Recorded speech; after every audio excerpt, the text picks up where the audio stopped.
बच्चों, आज हम लोग बीएस सेकेंड ईयर के जो प्रथम प्रश्न पत्र है उसके तहत आज हम अलाउद्दीन की दक्षिण भारत की जो विजय है उस पर बात करेंगे। इससे पहले के लेक्चर में मैंने उत्तर भारत की विजय के संदर्भ में हमने बात कर ली थी और आज हम अलाउद्दीन की दक्षिण भारत की विजय पर चर्चा करेंगे। समस्त उत्तरी भारत को जीतने के बाद अलाउद्दीन ने दक्षिण भारत को जीतने का निश्चय किया और अलाउद्दीन पहला मुस्लिम शासक था जिसने विंध्याचल पर्वत को पार करके और दक्षिण प्रायद्वीप को जीतने का निश्चय किया था। लेकिन अलाउद्दीन दक्षिण भारत को जीतना तो चाहता था, लेकिन वह दक्षिण भारत को जीतकर अपने साम्राज्य में शामिल नहीं करना चाहता था। कहने का मतलब है कि उत्तर भारत के प्रति उसने जो नीति अपनाई थी वो उस नीति से भिन्न दक्षिण भारत के प्रति अपनाना चाहता था। इसका ये कारण था कि दक्षिण जो भारत था वो उस पर सीधा नियंत्रण स्थापित नहीं किया जा सकता था। इसलिए वो ये चाहता था कि दक्षिण के जो शासक है वो उसकी अधीनता को स्वीकार कर ले और उसको नियमित रूप से वार्षिक कर भेजते रहें। कहने का मतलब है कि वो इन राज्यों से सिर्फ धन प्राप्त करना चाहता था जो कि पीढ़ियों तक उसको इस तरह से धन मिलता रहे।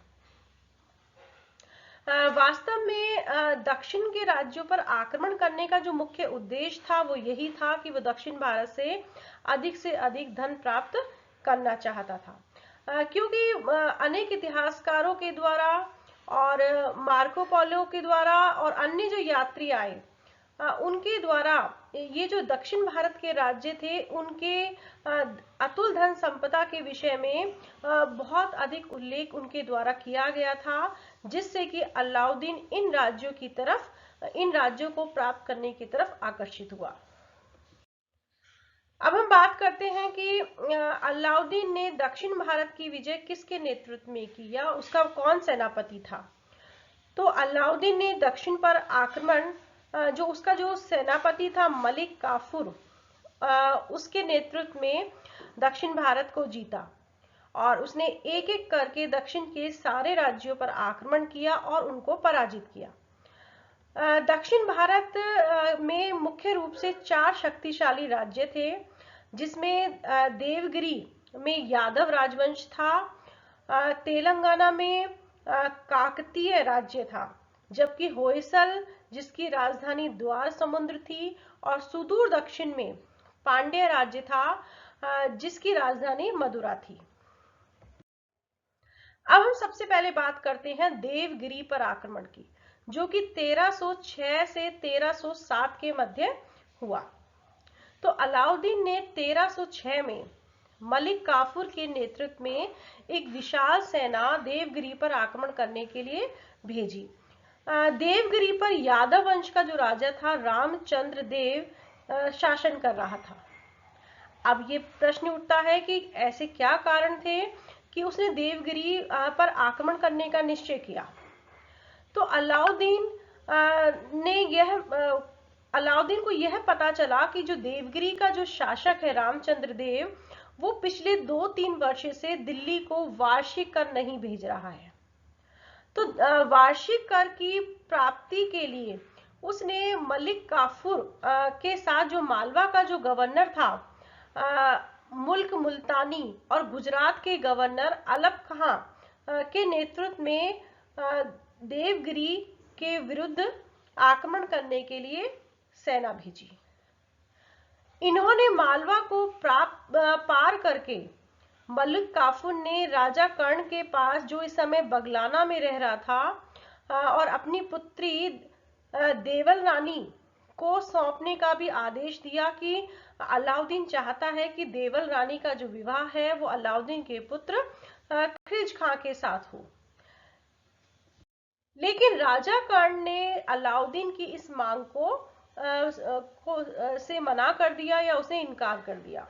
तो इस पर मलिक काफूर ने अलप खां को राजकुमारी को अधिकृत करने के लिए बगलाना भेजा और वह स्वयं देवगिरी की ओर बढ़ा। राजा कर्ण ने 2 महीने तक ये जो सेना भेजी गई थी इसका मुकाबला किया, लेकिन अंत में वह पराजित हुआ और वह शरण के लिए देवगिरी की ओर भागा। अलफ खान ने कर्ण का तेजी से पीछा किया और रास्ते में जो देवल रानी है, जो कि कर्ण द्वारा रामचंद्र देव के पुत्र के साथ विवाह करने के लिए एक सैनिक दल के साथ देवगिरी भेजी गई थी, वो अलफ खान के सैनिकों के हाथ पड़ गई। अलफ खान ने देवल रानी को दिल्ली भेज दिया और उसका जो विवाह है वो अलाउद्दीन के ज्येष्ठ पुत्र खिज खां के साथ कर दिया गया। और इसके बाद अलफ खां मलिक काफूर से जो कि देवगिरी की तरफ बढ़ रहा था जाकर मिल गया। मलिक काफूर ने रास्ते में लूटपाट करता हुआ वह देवगिरी पहुंचा और उसने रामचंद्र देव पर आक्रमण कर उसको आसानी से हरा दिया। पराजय के बाद रामचंद्र देव ने आत्मसमर्पण कर दिया और उसने अलाउद्दीन की अधीनता को स्वीकार करने के लिए वो राजी हो गया और बहुत सारा जो धन है वो मलिक काफूर को दे दिया गया। साथ में ही मलिक काफूर ने उसका राज्य उसको वापस लौटा दिया और इसके बाद देवगिरी में से जो संपत्ति उसको जो प्राप्त हुई थी और जो हाथी उसको प्राप्त हुए थे उनको लेकर मलिक काफूर दिल्ली की ओर लौट गया। साथ में ही वो रामचंद्र देव को भी अपने साथ दिल्ली ले गया। अलाउद्दीन मलिक काफूर की ये जो सैनिक सफलता उसके द्वारा प्राप्त की गई उससे बहुत ही प्रसन्न हुआ। इस संदर्भ में बर्नी लिखता है कि अलाउद्दीन ने रामचंद्र देव का भव्य स्वागत किया और उसे राय रायान की उपाधि दी और इनाम के रूप में उसे 1 लाख सोने के टंके प्रदान किए गए। साथ में ही जो नवसारी का जो जिला था वो उसको राज्य में शामिल कर दिया गया। 6 महीने तक दिल्ली में रहने के बाद रामचंद्र देव को वापस उसका राज्य लौटा दिया गया। इस संदर्भ में बर्नी ने लिखा है कि रामचंद्र देव अलाउद्दीन के जो सम्मानपूर्ण उसके द्वारा व्यवहार किया गया था उससे इतना प्रसन्न हुआ कि उसने जब तक जीवित रहेगा वो अलाउद्दीन के प्रति निष्ठावान रहेगा और उसके आदेशों की वो कभी भी अवहेलना नहीं करेगा, इस तरह का उसको वचन दिया। और भविष्य में उसने यह भी कहा कि वो नियमित रूप से उसको कर भेजता रहेगा। अब हम बात करते हैं तेलंगाना पर आक्रमण की। तो अलाउद्दीन ने 31 अक्टूबर 1309 में मलिक काफूर के नेतृत्व में ही एक विशाल सेना तेलंगाना पर आक्रमण करने के लिए भेजी और तेलंगाना की जो राजधानी थी वो वारंगल थी। और इस समय जो तेलंगाना पर काकतीय वंश का जो राजा था प्रताप रुद्रदेव वो राज्य कर रहा था। दिसंबर में काफूर देवगिरी पहुंचा, जहां पर जो देवगिरी का राजा था रामचंद्र देव उसने उसकी सेना की रसद की व्यवस्था की और अब उसके साथ कुछ मराठा सैनिकों को भी साथ कर दिया। इस तरह से जनवरी 1310 में मलिक काफूर तेलंगाना की जो राजधानी है वो वारंगल गया और ये जो वारंगल का जो किला था वो यद्यपि पत्थर से बना हुआ था लेकिन उसके चारों ओर मिट्टी की मोटी दीवार से वह सुरक्षित था। आरंभ में जो वहां का जो राजा था प्रताप रुद्रदेव उसने इस सेना का बहुत ही बहादुरी से मुकाबला किया, लेकिन चूंकि घेरा है वो लंबा होता जा रहा था इसलिए अब रसद की प्रॉब्लम शुरू हो गई थी। इसलिए किले के भीतर लोगों की दशा बहुत ही खराब होने पर उसने संधि करना ही उचित समझा और उसने अलाउद्दीन के पास या मलिक काफूर के पास संधि का संदेश भिजवा दिया। इस संदर्भ में अमीर खुसरो ने लिखा है कि मलिक काफूर ने अलाउद्दीन की सलाह के अनुसार उसकी जो सारी संपत्ति है उसकी मांग की, जिसे कि प्रताप रुद्रदेव ने स्वीकार कर लिया और साथ में ही अनेकों पीढ़ियों से जो धन उसने संग्रह किया था वो भी मलिक काफूर को दे दिया गया। प्रताप रुद्रदेव ने 100 हाथी, घोड़े और अन्य बहुत सारी जो मूल्यवान जो वस्तुएं हैं वो मलिक काफूर को सौंप दी। इसी समय प्रताप रुद्रदेव ने मलिक काफूर को संसार का जो प्रसिद्ध जो कोहिनूर हीरा है वो भी प्रदान किया। चूंकि प्रताप रुद्रदेव के द्वारा अलाउद्दीन की अधीनता को स्वीकार कर लिया गया था इसलिए मलिक काफूर ने उसके राज्य को वापस कर दिया और जो वारंगल से उसको जो भी धन संपदा प्राप्त हुई उसको लेकर वह वापस दिल्ली लौट गया। अब हम बात करते हैं होयसल राज्य पर आक्रमण जो कि 1310 में हुआ। तो तेलंगाना पर अलाउद्दीन ने अलाउद्दीन के द्वारा तेलंगाना को जीतने के बाद उसने होयसल राज्य को जीतने का निश्चय किया और नवंबर 1310 में पुनः मलिक काफूर के नेतृत्व में एक विशाल सेना होयसल राज्य के विरुद्ध भेजी गई। होयसल जो राज्य था इसकी राजधानी द्वार समुद्र थी और इस समय वहां पर वीर बल्लाल तृतीय का शासन था।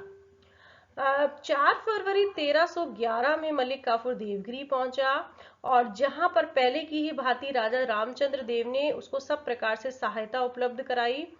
देवगिरी में से काफूर ने होयसल राज्य की ओर चला और वह द्वार समुद्र पहुंचा। वीर बल्लाल पांडे राज्य पर, जहां इस समय वीर पांडे और सुंदर पांडे नाम के 2 भाइयों की गद्दी का जो संघर्ष चल रहा था, आक्रमण करने गया हुआ था, तो जब उसको अपने राज्य के ऊपर अलाउद्दीन के आक्रमण की सूचना मिली तो वो पुनः तेजी से राजधानी लौटा। लेकिन जब उसने देखा कि शत्रु बहुत ही प्रबल है और रामचंद्र देव और प्रताप रुद्र देव ने उसके सामने आत्मसमर्पण कर दिया है, तो उसने भी शीघ्र ही संधि करना स्वीकार कर लिया और इस तरह से वो व्यक्तिगत रूप से मलिक काफूर के सामने उपस्थित हुआ और उसने सुल्तान अलाउद्दीन की अधीनता को स्वीकार कर लिया। साथ में ही अब उसने नियमित रूप से कर भेजने का भी वायदा किया और यही नहीं, जब मलिक काफूर ने पांडे राज्य का मार्ग बताने के लिए उस पर दबाव डाला तो इसके लिए भी उसने अपनी स्वीकृति दे दी। तो इस तरह से मलिक काफूर को दक्षिण भारत में लगातार एक एक करके विजय प्राप्त होती जा रही थी। अब बात करते हैं पांड्य राज्य पर आक्रमण जो कि 1311 में हुआ। द्वार समुद्र से मलिक काफूर 10 मार्च 1311 में पांड्य राज के लिए रवाना हुआ जो कि दक्षिण प्रायद्वीप के अंतिम छोर पर स्थित था और इस समय पांडे राज्य में सुंदर पांडे और वीर पांडे नाम के 2 भाइयों में संघर्ष चल रहा था। सुंदर पांडे ने, जिसे वीर पांडे ने पराजित करके भगा दिया था, उसने राज्य के सिंहासन पर अधिकार कर लिया था और उसने दिल्ली जाकर अलाउद्दीन से और मलिक काफूर से, जो उस समय दक्षिण में ही था, अपने भाई के विरुद्ध सहायता की मांग की और यही कारण है कि मलिक काफूर ने पांडे राज्य पर आक्रमण करने का निश्चय किया। 1311 में मलिक काफूर पांडे राज्य के लिए रवाना हुआ और वह उसकी जो पांडे राज्य की जो राजधानी है मदुरा वहां पहुंच गया। लेकिन राजा वीर पांडे से पहले ही वहां जा चुका था। काफूर ने नगर को लूटा, मंदिरों को तोड़ा, साथ में ही उसने वीर पांडे का भी पीछा किया, लेकिन काफी प्रयत्न के बाद भी वीर पांडे को वो नहीं पकड़ सका और इस तरह पांडे राज ने अलाउद्दीन की अधीनता को स्वीकार नहीं किया। परंतु वीर पांडे का पीछा करने के दौरान ही मलिक काफूर ने पांडे राज्य में बहुत ज्यादा नरसंहार किया और बहुत सारे मंदिरों को नष्ट और भ्रष्ट किया। इस प्रकार अथाह संपत्ति उसके द्वारा एकत्रित कर ली गई। ऐसा कहा जाता है कि वीर पांडे का पीछा करने के दौरान जो काफूर था वो रामेश्वर तक चला गया था और वहां पर उसने हिंदू मंदिरों को नष्ट करके उनकी जगह मस्जिदों का निर्माण करवाया और अंत में जब मलिक काफूर ने देखा कि वीर पांडे को पकड़ना संभव नहीं है तो वह अप्रैल 1311 में दिल्ली लौट आया। साथ में ही जो लूटी हुई जो संपत्ति है उसको भी वह लेकर आया। तो धन की दृष्टि से अगर देखा जाए तो यह जो आक्रमण था वो एक सफल आक्रमण था और इस अवसर पर जो होयसल राजा वीर बल्लाल भी काफूर के साथ दिल्ली गया और जिसका अलाउद्दीन ने काफी सम्मान किया और उसे धन देकर वापस लौटा दिया। अब हम बात करते हैं देवगिरी पर जो दूसरा आक्रमण किया गया था उसके संदर्भ में। तो 1312 में देवगिरी का जो शासक था रामचंद्र देव, उसकी मृत्यु हो गई थी और जो उसका पुत्र था शंकर देव वो गद्दी पर बैठ गया था। शंकर देव ने शासक जैसे ही वो बना, उसने दिल्ली से अपने संबंध विच्छेद कर लिए और वह स्वतंत्र शासक के रूप में शासन करना उसने आरंभ कर दिया। और इसीलिए अलाउद्दीन ने 1313 में मलिक काफूर को पुनः देवगिरी पर आक्रमण करने के लिए भेजा। इसके अलावा एक और कारण था जो इस आक्रमण का था कि वारंगल का जो राजा था प्रताप रुद्रदेव, उसने अलाउद्दीन को ये लिखा था कि उसकी जो राजधानी दिल्ली से बहुत दूर है, इसलिए वह अपने किसी प्रतिनिधि को वार्षिक कर वसूल करने के लिए दक्षिण भेज दे। जब काफूर देवगिरी पहुंचा तो शंकर देव ने उससे संघर्ष किया, लेकिन वह युद्ध में पराजित हुआ और मारा गया।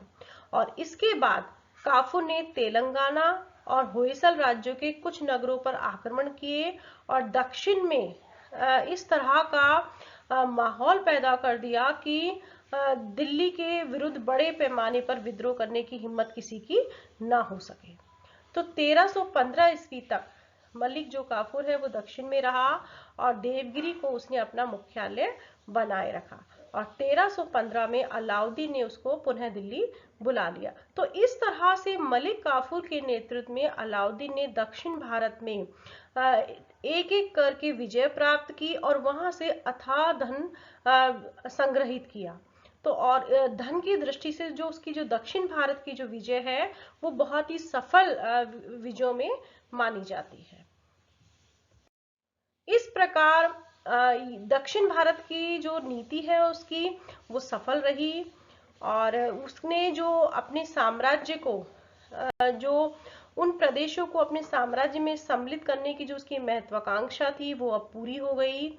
साथ में ही उसके साम्राज्य का गौरव भी बढ़ा और सल्तनत का जो कोष है वो दक्षिण की जो संपत्ति है उससे पूरी तरह से भर गया। तो एक तरह से अलाउद्दीन का जो दक्षिण भारत की जो विजय है वो पूरी तरह से हम उसको सफल कह सकते हैं।